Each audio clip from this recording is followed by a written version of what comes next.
Hey everybody, it's Sue Ann Okerwald Knobloch over here in San Antonio, Texas, doing a live on A Course in Miracles again, my beloved course.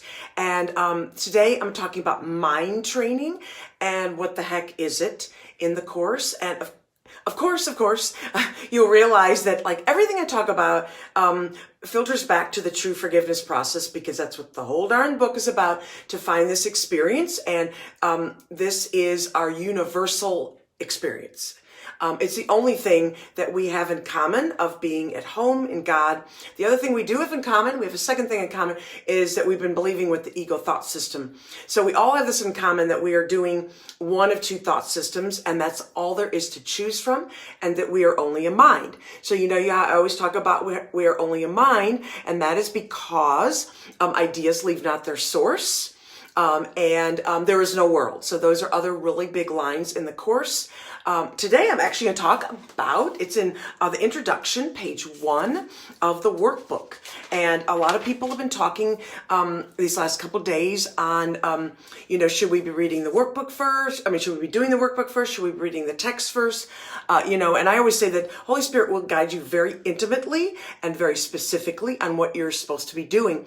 So one person may be attracted to one area of the book and another area of the book. There's really no right or wrong answers. And what I have found, let me tell you about this part first, before we get into mind training, is that there seems to be phases. I don't know what else to call these things. So I've noticed that I went through certain phases, and then I've noticed that other people go through certain phases. Now these phases can overlap, and you can like go back into one. The first phase you probably cannot ever go back to, and that is the first phase where you're reading the book, the text especially. Hey, Sandra, how are you? And you're reading the text and you have absolutely no idea what it's talking about. It's like almost like a foreign language. You just cannot really pick up what it is. And if you know my story, I got the books in '89. And when I did, I was really looking for affirmations, because there were tons of affirmations and all kinds of beautiful types of books and thought systems out there. And so I was looking for something like that. So when I open it up and there's all this really heavy language, and I just didn't understand what the heck are they getting at. So what it's really doing is the book, especially the text, is showing us what the ego thought system is, and show us like, how did we get here? What are we thinking? What's keeping us here? And until we even understand that and wake up to that part, then we can't even do anything to change our thought system and understand what we are and how to escape, how to get out, right? So you have to have that beginning end. So, but of course, when you first read it, you're like, have nothing to attach it to. There's very like good biblical language, very Christian type, Christian, Judaic language. But it does not seem to be talking about Jesus and sacrifice and forgiveness in the same ways that we'd been knowing in those other, whether someone was brought up in the Jewish faith or they brought up in the Christian faith. And then there's these other mystical things thrown in there that seem to be more like Buddhist and more like Hindu. And so it was very difficult to understand. So for me, that actually lasted 15 years. And then I got Disappearance of the Universe. So many people get different kinds of tools. They could be a person. It doesn't have to be Disappearance of the Universe. It could be other types of books.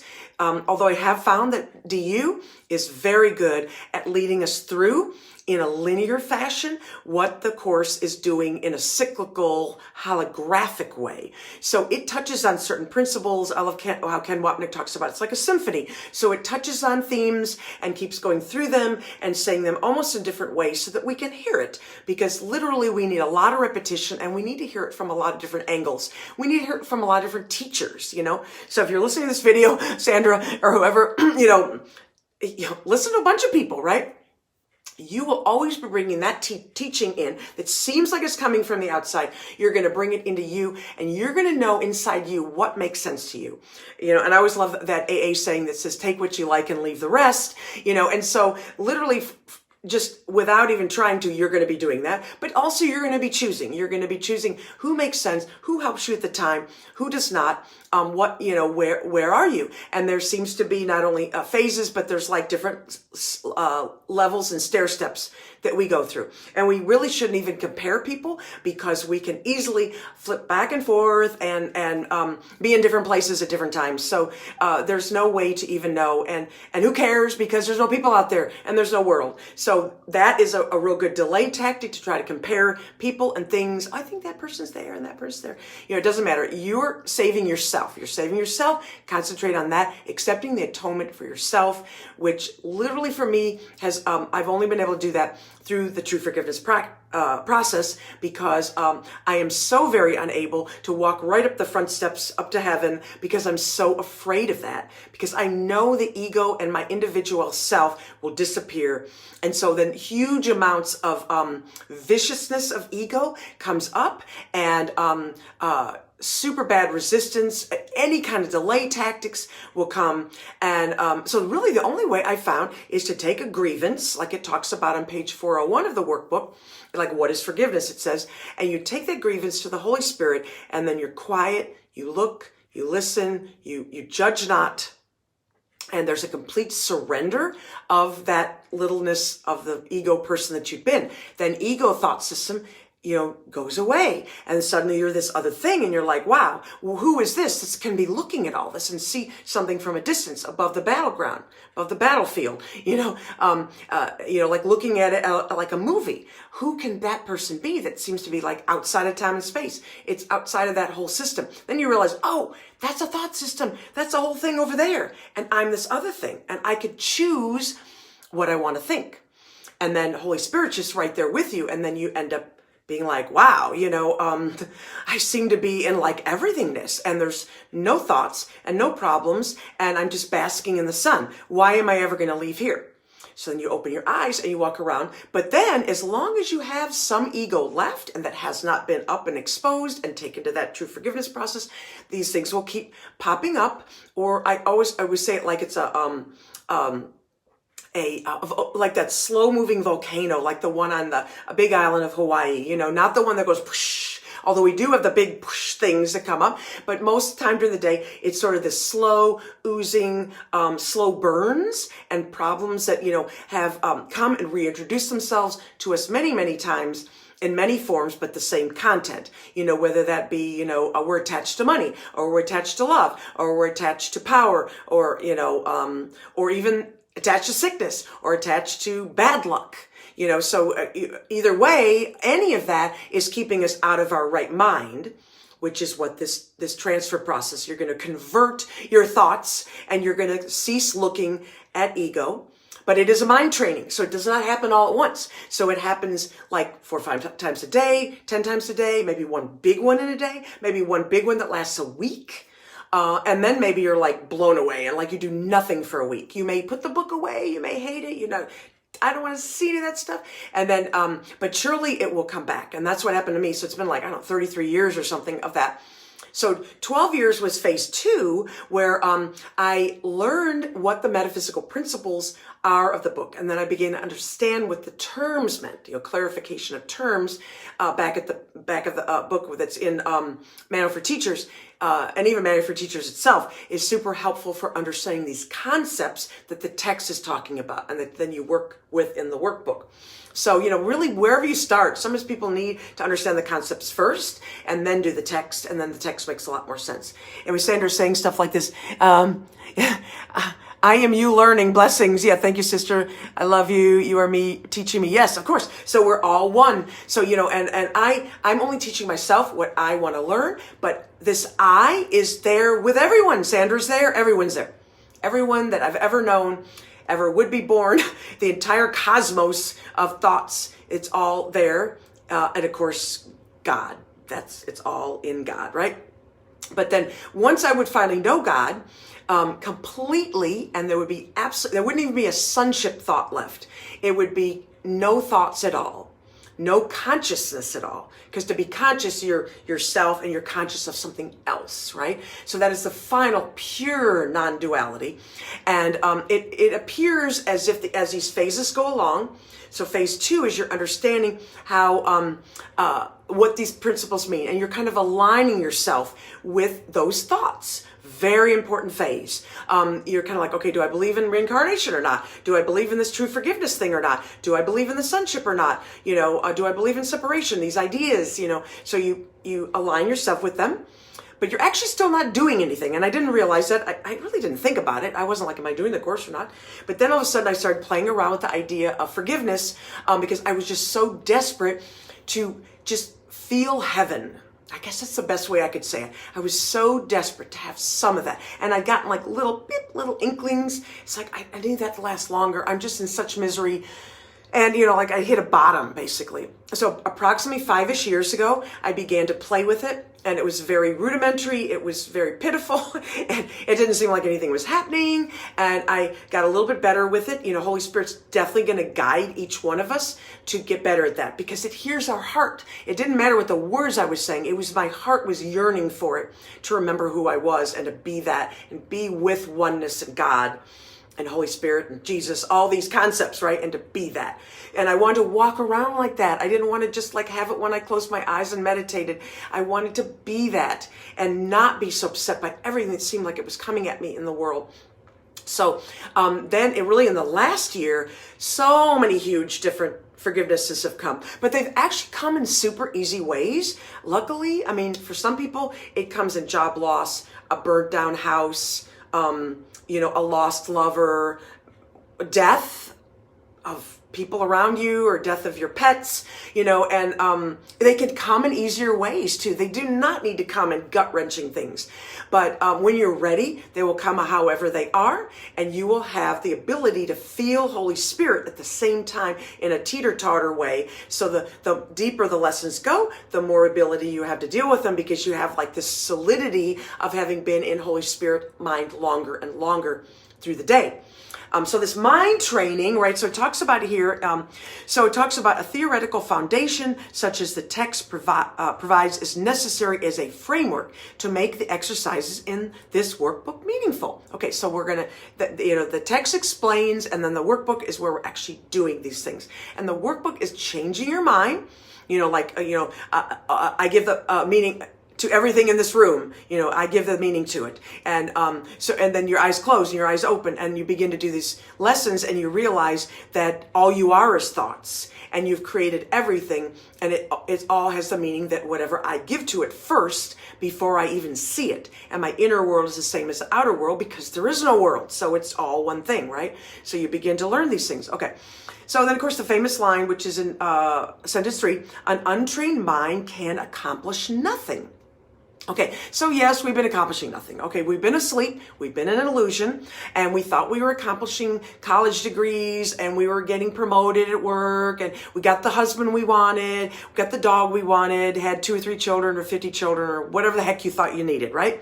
So, but you know, and it's a tough thing to realize. We accomplished nothing by doing that, you know, but one will become ready for that, not knowing, when one begins to generalize that every grievance and everything that seems to be happening in the world is all the same and none of it makes you happy. So for a while we have to try all different things. But after a while, you know, so how many times do I need to be like a white woman having a birthday, a black man having a birthday, a black woman having a birthday? I mean, how many lives do I need? I've had birthdays. I know what birthdays are. They're nice, but they do not fulfill me as it is to be myself in heaven. So that's what the bottom line is. So you go for the like the end point, the game point. You know, you go for the whole thing and not be delayed along the way. And so you become intolerant of, you know, just smaller, littler goals. Now you still act normal. You still do stuff. You know, I set a goal to run like 30 miles a week. So what? You know, people are like, are you going to go run a marathon? I don't know if I'm running a marathon. I really don't care. It's just something I'm doing. Apparently it's on the script. I have to do the script is written pretty soon, right? I need to do that. Some information on that too, a video on that. But anyway, so so the exercises are very simple. Work was divided into 2 main sections. Okay, we go down here.